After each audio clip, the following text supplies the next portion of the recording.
इस वीडियो में हम सीखेंगे आज अटेंडेंस शीट क्रिएट करना। लास्ट वीडियो में हमने आपको सैलरी शीट बनाना बताया था। इस वीडियो में हम आपको बताएंगे कैसे आप अटेंडेंस शीट तैयार करेंगे। तो चलिए शुरू करते हैं आज का वीडियो। तो आप यहाँ पर देख रहे हैं एक एक्सेल शीट मैंने पहले से बनाया है। इस फाइल का लिंक हम अपने डिस्क्रिप्शन बॉक्स में दे देंगे, वहाँ से आप प्रैक्टिस के लिए इसे डाउनलोड कर सकते हैं। तो सारे प्रोसेस को आप देखें, इसमें आपको बहुत कुछ सीखने को मिलेगा।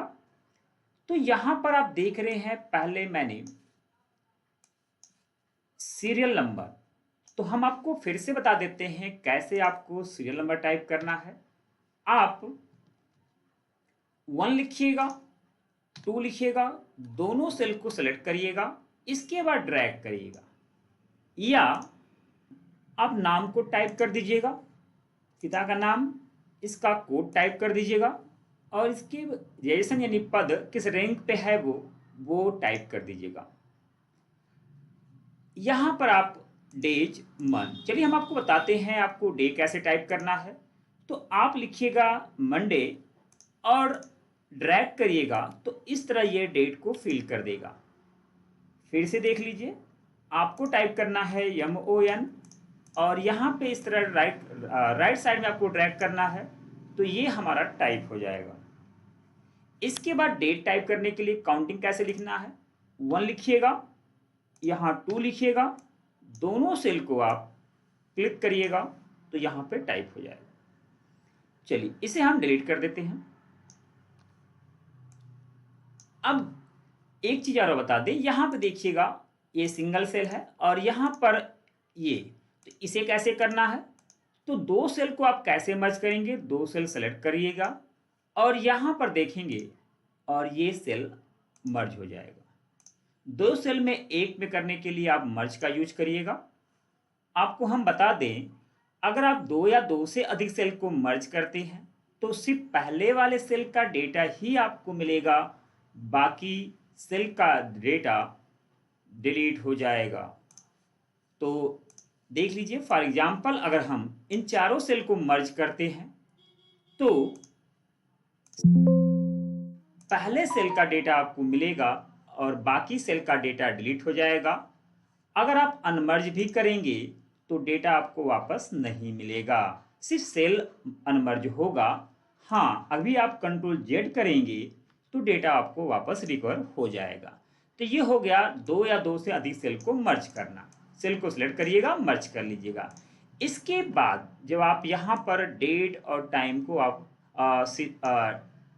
मंथ, डेज को और डेट को टाइप कर लीजिएगा। अगर आपका 31 का महीना है तो 31 और 30 का है तो 30, 28 का है 28। इस तरह से आप अटेंडेंस शीट बना लीजिएगा। इसके बाद आपको यहाँ पर हम यहाँ पे डिलीट कर देते हैं और यहाँ पे आपको प्रेजेंट, अब्सेंट, इस तरह आपको अटेंडेंस लगाना है कि वह व्यक्ति अमित 1 तारीख को प्रेजेंट है, 2 तारीख को अब्सेंट है, 3 तारीख को हाफ डे है, 4 तारीख को हॉलीडे है। मतलब इस तरह आपको अटेंडेंस लगा लेना है। एक चीज़ हम आपको और बता दें, अगर आप अटेंडेंस शीट चाहते हैं कि बस हम ड्रॉप डाउन लिस्ट बना करके चुन लें तो उसके लिए हम आपको बताएंगे कैसे आप ड्रॉप डाउन लिस्ट बनाएंगे। तो ड्रॉप डाउन लिस्ट बनाने के लिए आप डाटा में जाइएगा, डाटा वैलिडेशन में जाइएगा और यहाँ पर लिस्ट का चयन करिएगा।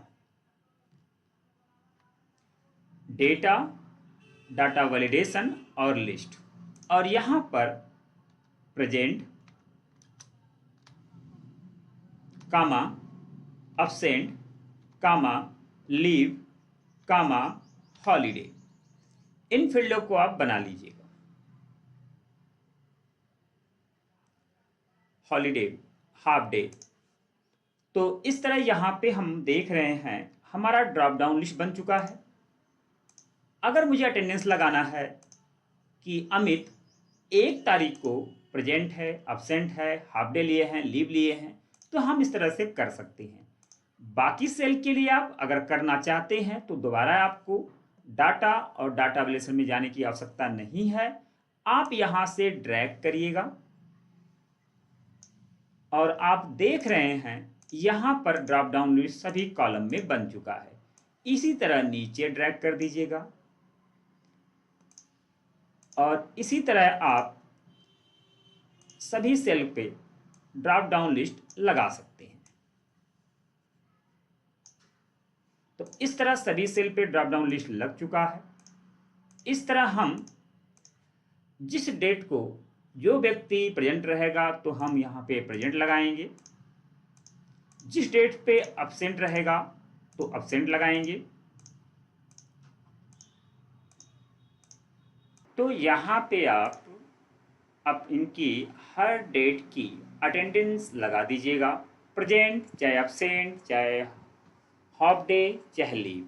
तो यहाँ पे आप इसे कैलकुलेशन कैसे करेंगे? तो कैलकुलेशन के लिए आप यहाँ पर देख रहे हैं प्रेजेंट, तो यहाँ पे जो हम फॉर्मूला यूज करेंगे वो काउंट इफ का करेंगे। तो प्रेजेंट में आप